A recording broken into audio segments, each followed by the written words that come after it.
Hello everyone, and welcome back to the Fignoob to Figmaster YouTube channel, your one-stop shop for everything Figma. In today's video, we're going to be talking about adding components to a prototype. This is a really good way to standardize any part of a design and to make your life a lot easier when prototyping and creating large prototypes in general.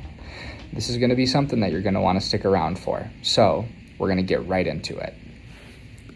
As you can see on the screen, I have the frames that we had created in the last video.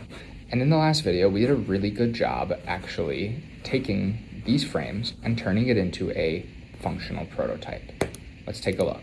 Right here, I can click Start Shopping. I have a lot of different options on the page, but we made vegetables work. So when I click on vegetables, I'm then taken to a page where there is a lot of different vegetables. But I'm going to click on Add Carrots, so I'm going to add to cart, and I now have this modal that appeared on the screen. I'm going to click Add to Cart, and now I was able to move it onto my cart page. So this is all well and good, and now I've created a fully functional website, but I want it to be even better, and I want to make my life easier. Let's say I want to change the color of this text from white to a grayish color. Now, I wouldn't recommend doing this because it doesn't meet standard usability, but for the sake of this video, I'm going to change it to black. But now I have to go through each one of these and individually change it 1, 2, 3, 4 times. Now this is okay here because it's only 4 times, but when I have a prototype that has 50 frames, changing each header individually is not easy and could be made really easy by using components. So I'm going to reset everything and I'm going to click Control Z and I'm just going to make it white again. So I tend to use components for things that are repeated, things that are on every single page or things that you know are going to be used multiple times, but you don't want to have to re-edit it every single time. So let's make a component. I'm going to drag this fresh market up to the top here, and I'm going to click right up here. There's this little 4 diamonds right here. And when you hover over it, it says Create Component. So I'm going to click on it, and you're going to notice that it turned purple. So I'm going to rename this from Group 2 to Header Component. Now, this is the start of creating your component. So you've already created it. This is perfect. So what I'm going to do is I'm actually going to copy it right now, and I'm going to click on this header. I'm going to hold Shift, and I'm going to click on all the other headers as well. And then I'm going to right click just on one of them, it doesn't matter, and I'm going to click Paste to Replace. So now we can see that instead of it being surrounded by blue like this is, now my header is purple. So this is a tough part. Now that you have that surrounded by purple, you should not touch this header. Don't change it. Do not touch this one or this one, this one, or this one, because all 4 of them are now being controlled up here. The great thing about components is now this one header, when I make any change on this, it'll automatically make it on all the others. But as soon as I make a change to one of the ones down here, it's going to detach it and it is no longer going to update based on this one. So let me show you what I'm talking about. I'm going to come up here and I'm going to click on this one, and I'm actually going to change the background color to red. As you see, I just changed the color on this top one and now all of them are red.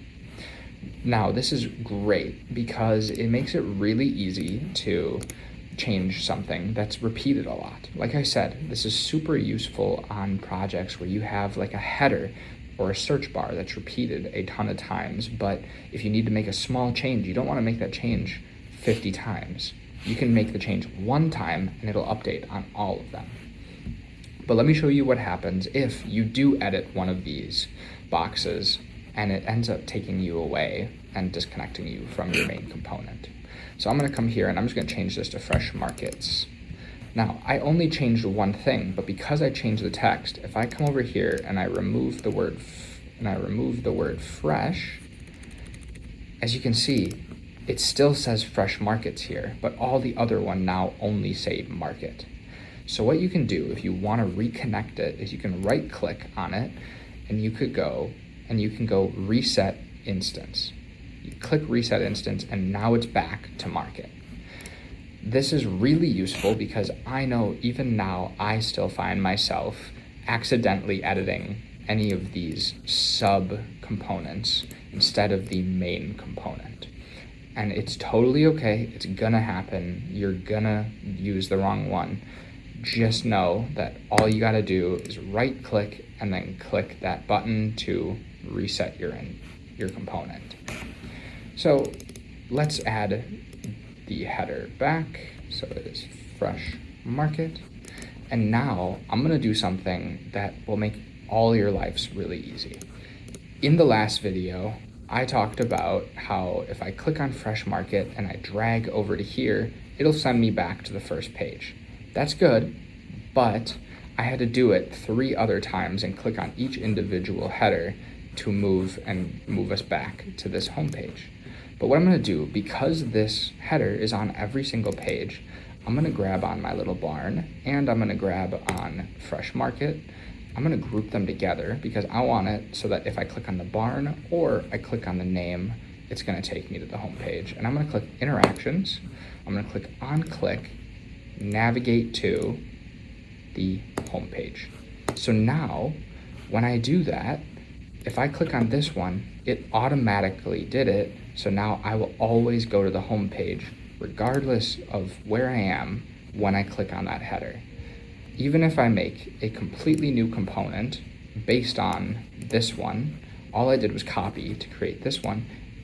As long as I click fresh market, it's always gonna take me back to the home page.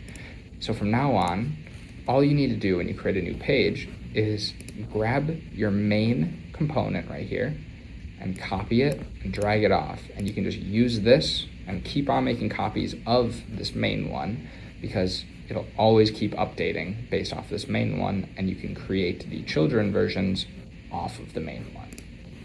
If you're interested in downloading Figma, go to the link in my bio and try it for yourself for free. And if you liked this video and want to see more videos just like this, make sure to like and subscribe to the Fignoob to Figmaster YouTube channel. See you next time.